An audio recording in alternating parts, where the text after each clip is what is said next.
नमस्कार दोस्तों, stock market studies में फिर से एक बार आपको बहुत-बहुत स्वागत है। तो आज मैं फिर से आपके सामने कुछ इंपॉर्टेंट कंपनी का अपडेट शेयर करने वाला हूँ। तो इस वीडियो को पूरा लास्ट तक देखिएगा और अभी तक अपने चैनल को सब्सक्राइब नहीं किया तो जरूर कर लीजिएगा। कंटिन्यूअसली इन्फॉर्मेशन और अपडेट्स पाने के लिए चैनल के ऊपर बने रहिएगा। तो चलो देख लेते हैं कौन सा कंपनी है इस वीडियो के अंदर। फर्स्ट जो कंपनी है जिसके बारे में चर्चा करूँ उसका नाम है डिक्सन टेक्नोलॉजीज। देखिए, डिक्सन टेक्नोलॉजीज एक ऐसी कंपनी है जिसके ऊपर आपको एक चीज को ध्यान रखना है कि इस कंपनी फ्यूचरिस्टिक कंपनी है। कि मैं इससे बात बता रहा हूँ क्योंकि इस कंपनी का जो बिजनेस है वो लगातार ग्रोथ होता रहेंगे। क्योंकि इसका प्रोडक्ट क्या है, लाइट्स बना कंपनी लाइट्स बनाते हैं, साथ ही साथ कंपनी देखा जाए तो रेफ्रिजरेटर भी बनाते हैं, टेलीविजन भी बनाते हैं, मोबाइल फोन का डिस्प्ले भी बनाते हैं। तो जो जो प्रोडक्ट का डिमांड मार्केट में है, आज भी है और फ्यूचर में भी रहेंगे, तो वही प्रोडक्ट कंपनी बना रहा है। और सबसे बड़ी बात है, चाइना के सबसे बड़े ब्रांड Xiaomi जिसके साथ एक बिग डील किया कंपनी ने, और उस डील होने के बाद कंपनी के ऊपर एक अच्छा खासा हाई ग्रोथेबल सिचुएशन देखने को मिल सकता है। बाकी इस कंपनी के ऊपर आपको मैं जरूर कहूंगा, पैरामीटर्स वाइज देखा जाए तो कंपनी के वैल्यूएशन बहुत हाई है। कंपनी के इंडस्ट्रीज पीर से आरओसी आरई का परसेंटेज बहुत ज्यादा देखने को मिला, ठीक ठाक है। कंपनी का डेप्थ कम है और कंपनी की जो प्रॉफिट एंड लॉस है वो इस बार भी company highest profit and loss को जनरेट किया। पिछले सालों की तुलना से कंपनी इस बार डबल सेल किया। उसके बाद एक्सपेंस को मेंटेन करने के बाद कंपनी का प्रॉफिट मार्जिन भी ऑलमोस्ट डबल है, ऑलमोस्ट 52 से 97, ऑलमोस्ट डबल के आसपास है। तो जब कंपनी इतने शानदार ग्रोथेबल सिचुएशन को दिखा रहा है तो कंपनी में ग्रोथ होने का चांसेस बढ़ जाते हैं। और उसके साथ साथ और एक चीज मैं आपके साथ यहाँ पे एडिंग करने वाला हूँ। कंपनी के देखिए रिजर्व जो है वो लगातार बढ़ते चले गए। उसके साथ साथ कंपनी के जो बोरिंग्स है वो भी ज्यादा बढ़ना मतलब बढ़ता हुआ देखने को मिला था। करंट ईयर में 50% कंपनी क्या किया, बोरिंग्स को कम किए। तो जब कंपनी 50% बोरिंग्स को कम किया तब कंपनी के ऊपर एक मोमेंटम जर्नी देखने को मिल चुके हैं। और उसी के साथ साथ एज ए इन्वेस्टर, प्रोमोटर से लेकर एफएसडीएस पब्लिक के पास होल्डिंग्स जो है वो कंटिन्यू वो कर रहा है। कैसे होल्डिंग्स को बढ़ा आप देख सकते हैं। एफएस ने होल्डिंग को बढ़ा दिया, डीएस ने होल्डिंग को बहुत ज्यादा बढ़ा दिया। तो क्यों बढ़ाया वो चलो मैं आपको दिखा देता हूँ। क्योंकि कंपनी के जो कैपेक्स है उसके बारे में चर्चा करूँ तो कंपनी इस बार हाईएस्ट कैपेक्स को इंक्रीज किया, करीबन 597 करोड़ के आसपास पैसा लगाया। जो पिछले सालों में था 2021 में, सॉरी 2022 में 417 करोड़। तो 417 करोड़ से 597 करोड़ मतलब करीबन करीबन 100 करोड़ से भी ज्यादा एक्स्ट्रा पैसा कंपनी इस बार खुद के बिजनेस के ऊपर लगा चुके हैं। तो मेरे हिसाब से एक बेस्ट पॉजिटिव पॉइंट है। क्योंकि जब कंपनी का कैपेक्स बढ़ता है तो उस कंपनी का ग्रोथ बनने का चांसेस भी बहुत हाई हो जाते हैं। उसके साथ साथ मैं ये भी कहूंगा कि कंपनीज के ऊपर जो लगातार जो ग्रोथ है, ग्रोथ किस तरीके से और आप देख सकते हैं। रिटर्न ऑफ इक्विटीज का ग्रोथ है बहुत शानदार, रिटर्न ऑफ कैपिटल एम्प्लॉयड का भी ग्रोथ बहुत शानदार है, और डेप्थ कम है। हाँ, एक वीकनेस पॉइंट है कंपनी का नेट प्रॉफिट मार्जिन, जो उतना खास नहीं है। तो कंपनी का जो बिजनेस हो रहा है वो कहाँ पे हो रहा है, कंपनी का जो बिजनेस एक्चुअली हो रहा है आप देखेंगे तो मोबाइल फोन जो सबसे ज्यादा आज डिमांडेबल प्रोडक्ट है। तो मोबाइल फोन के ऊपर कंपनी रेवेन्यू जनरेट कर रहा है कितना, 57%। और साथ ही साथ कंज्यूमर इलेक्ट्रॉनिक्स प्रोडक्ट जहाँ पे देखा जाए तो रेफ्रिजरेटर हो गया, टेलीविजन हो गया, इस तरीके से प्रोडक्ट्स के ऊपर 29%, होम अप्लायंसेस के ऊपर 7% और लाइट्स वगैरह इस तरीके से प्रोडक्ट के ऊपर 3.66%। कंपनी इंडिया में बिजनेस कर रहा है 91% और बाहर रेस्ट ऑफ वर्ल्ड में कंपनी 8.5% के आसपास बिजनेस कर रहा है।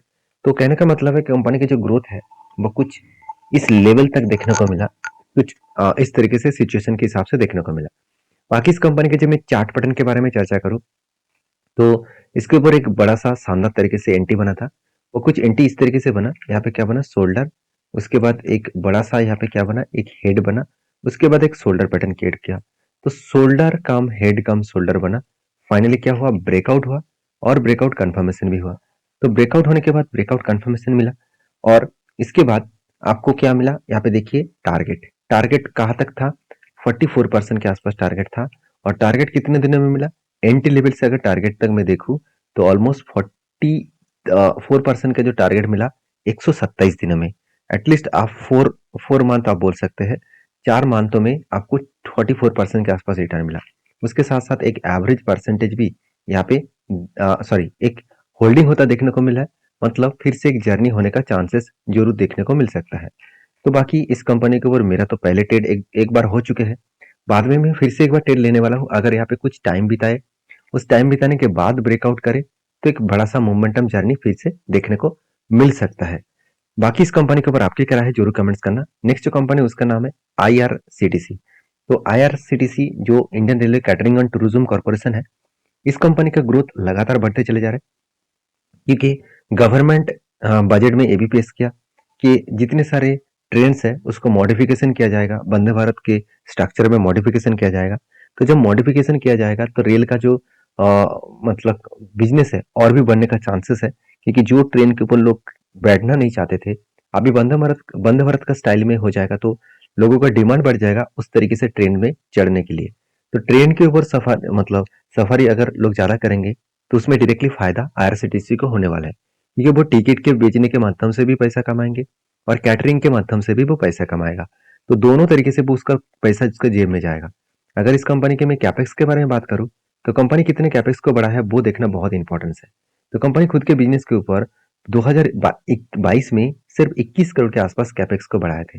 2023 में वो बढ़ के हो चुके हैं 67 करोड़ और करंट ईयर में 73 करोड़। तो कंपनी का जो कैपेक्स है वो थोड़ा थोड़ा करके बढ़ रहा है। और मजेदार बात यही है, इस कंपनी के ऊपर इंस्टीट्यूशन मतलब DS ने इस सालों में ईयर ऑफ ईयर बेसिस में 3.5% के आसपास होल्डिंग को बढ़ा दिया। यहाँ पे रिटेल पब्लिक ने बेचा, अच्छी बात है। रिटेल माल रिटेल पब्लिक बेच रहा है और इंस्टीट्यूशन खरीदारी कर रहा है, एक पॉजिटिव साइन होता है किसी भी कंपनीज के लिए। और रही बात इस कंपनी के जो बिजनेस है उस बिजनेस के बारे में चर्चा करूँ तो कंपनी के जो मतलब टूरिज्म एंड ट्रेन ऑपरेशन के ऊपर 62% रेवेन्यू जनरेट हो रहा है। मतलब कंपनी का IRCTC का खुद का ट्रेन है जो टूरिज्म के लिए है, वहाँ पे सबसे ज्यादा रेवेन्यू जनरेट करता है। क्यों? क्योंकि वहाँ पे लग्जरीज जो कस्टमर है उसके लिए वो ट्रेन बुकिंग किया जाता है। एक ट्रेन का मतलब जो बुकिंग होते हैं टूरिज्म के लिए 2 से 3 लाख का बुकिंग प्राइस होते हैं। तो सोचिए कंपनी को वहाँ पे कितना शानदार प्रॉफिट जनरेट हो रहा है। उसके साथ साथ कंपनी का जो मेन बिजनेस उसके साथ जो बिजनेस है वो है इनकम फ्रॉम स्टेट, जो जो स्टेट का जो थ्रेड्स है उसके ऊपर। साथ ही साथ कंपनी का महाराजा जो एक्सप्रेस है उसके ऊपर भी अच्छा खासा कंपनी का रेवेन्यू जनरेट हो रहा है। तो यहाँ पे जो टूरिज्म ट्रेन है उसका टोटली पैकेज यहाँ पे देखने को मिला। तो कंपनी की जो मेन बिजनेस है वो कैटरिंग से आते हैं। तो कैटरिंग से कंपनी का जो बिजनेस है 43% रेवेन्यू जनरेट हो रहा है। उसके साथ साथ इंटरनेट जो टिकटिंग बिजनेस है उसके ऊपर 32%, मतलब इस दोनों को मिलाकर ही कंपनी का मेनली पैसा आ रहा है। उसके साथ साथ कंपनी का टूरिज्म के ऊपर 9.6% और जो रेल रेल नियर है मतलब जो वाटर का बॉटल है उसके ऊपर 7.88% और स्टेट टीथ के लिए 6.49%। तो अच्छा खासा एक ग्रोथेबल कंपनी है जिसके कारण कंपनी अच्छा खासा जर्नी भी दिखा रहा है। तो इस कंपनी के ऊपर अभी फिलहाल के लिए क्या सिचुएशन है उसके बारे में चर्चा करूँ तो इसके ऊपर मेरा एक एंट्री लेवल बन चुका है। वो एंट्री लेवल कुछ इस तरीके से बना।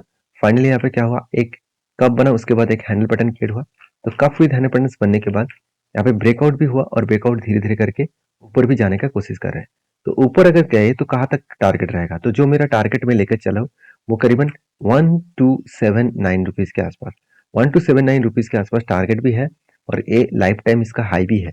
तो हायर चांसेस है उस टारगेट लेवल तक कंपनी अचीव करने का चांसेस रखेंगे। बाकी इस कंपनी के ऊपर आपके क्या ओपिनियन है जरूर मुझे कमेंट्स करके बताना। नेक्स्ट जो कंपनी है उसका नाम है IDFC फास्ट बैंक। देखिए IDFC फास्ट बैंक एक ऐसी कंपनी है जिसके ऊपर हर किसी का नजर होना चाहिए, क्योंकि कंपनी एक जबरदस्त परफॉर्मेंस कर रहा है, क्योंकि वैल्यूएशन के हिसाब से कंपनी सस्ता है और पी रेशियो के हिसाब से कंपनी सस्ता है। और कंपनी के देखिए बुक वैल्यू और कंपनी के करंट प्राइस भी दोनों देखा जाए तो कंपनी के ऊपर अच्छा खासा ग्रोथ देखने को मिला।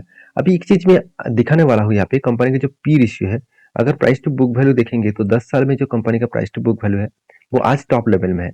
इसका मतलब जो ग्रोथ है वो ग्रोथ थोड़ा सा रुकने का चांसेस है, अभी धीरे धीरे करके ग्रोथ होने का चांसेस देखने को मिलेगा। जो कंपनी का जो क्वार्टरली रिजल्ट है वो आप देखेंगे तो कंपनी के जो रेवेन्यूज है वो लगातार बढ़ता हुआ देखने को मिले। इस बार भी कंपनी का पिछले सालों की तुलना से अच्छा खासा रेवेन्यू ग्रोथ हुआ, करीबन 2000 करोड़ के आसपास। और कंपनी के एक्सपेंस को मेंटेन करने के बाद 617 करोड़ से 732 करोड़ के आसपास कंपनी का प्रॉफिट ग्रोथ हुआ। तो प्रॉफिट जो कंपनी का अच्छा ग्रोथ हुआ उसके साथ साथ इन्वेस्टर भी इस कंपनी के ऊपर अच्छा खासा निवेश करके रखे हैं। तो कुछ ना कुछ तो बड़ा धमाका होने वाला है। तो कितना होने वाला है उसको आपको यहाँ पे मैं दिखाने वाला हूँ। तो ध्यान दीजिएगा कंपनी का बिजनेस जो है वो किस तरीके से ग्रोथ हो रहा है। यहाँ पे देखिए कंपनी का ROE जो नेगेटिव में था 5 सालों में, 3 सालों में रिकवरी किया और लास्ट ईयर में 10% का रिकवरी हुआ। अभी वही चीज नेट प्रॉफिट मार्जिन के हिसाब से बात करूं तो कंपनी का 3 साल के एवरेज कितना है 4%, और लेटेस्ट जो कंपनी का प्रॉफिट है वो कितना है 9%। तो कंपनी में उतना खास प्रॉफिटेबल ग्रोथ देखने को नहीं मिला, क्योंकि मैं पहले ही बोल चुका कंपनी टॉप लेवल में है, उस बेसिस में करेक्शन होने का भी चांसेस है और एक जगह पे होल्ड करने के भी चांसेस है। जैसे देखेंगे कंपनी के ऊपर एक टेट बना था, वो टेट कुछ तरीके से बना 2017 से लेकर एक क्या बना, एक कप बना, उसके बाद एक छोटा सा हैंडल बटन क्रिएट हुआ। तो cup with handle button create होने के बाद यहाँ पे कंपनी ब्रेकआउट भी हुए, ब्रेकआउट होने के बाद ऊपर भी गया, रिटेस्ट किया, ऊपर गया, रिटेस्ट किया। देखिए यहाँ पे स्ट्रांगली एक रेजिस्टेंस को वो बार बार फेस कर रहा है। तो इस रेजिस्टेंस को जब तक ना ब्रेक करेगा तब तक वो ऊपर नहीं जा पाएंगे, क्योंकि इस रेजिस्टेंस कंपनी को रोक रहा है ऊपर जाने के लिए। तो बाकी अगर नीचे भी आए तो कोई बात नहीं, मैं इस कंपनी के ऊपर कंटिन्यू करने वाला हूँ, क्योंकि मेरा जो टारगेट है बहुत बड़ा टारगेट है, कोई छोटा मोटा टारगेट लेकर मैं नहीं चल रहा हूँ। करीबन 148 का मेरा टारगेट है, और 148 का अगर टारगेट मुझे मिले तो करीबन 78% के आसपास टारगेट मिलने का चांसेस है। तो आपके क्या ओपिनियन है जरूर मुझे कमेंट्स करके बताना। तो नेक्स्ट जो कंपनी उसके बारे में चर्चा करूँ, उसका नाम आप देखेंगे तो मग advertising and marketing services limited, जो 57 करोड़ के आसपास कंपनी है, छोटा सा एक नैनो कैप टाइप कंपनी है। इसके ऊपर कंपनी 1:4 का बोनस अनाउंसमेंट कर चुके हैं, मतलब हर 4 शेयर के बदले आपको 1 शेयर मिलने वाला है। तो आपकी क्या राय है इस कंपनी के ऊपर जरूर कमेंट्स करना। और ये वीडियो टोटली एजुकेशन पर्पस में था, किसी भी तरफ से मेरे मेरे साइड से कोई भी बाय एंड सेल का रिकमेंडेशन नहीं है, क्योंकि मैं कोई सेबी रजिस्टर्ड पर्सन नहीं हूँ। क्योंकि आपको काम करना है तो सोच समझ कर काम करना पड़ेगा। तो इसी तरीके से वीडियो पाने के लिए चैनल को जरूर सब्सक्राइब करना, वीडियो अच्छा लगे तो प्लीज लाइक करना। मिलते हैं नेक्स्ट वीडियो में, तब तक के लिए धन्यवाद।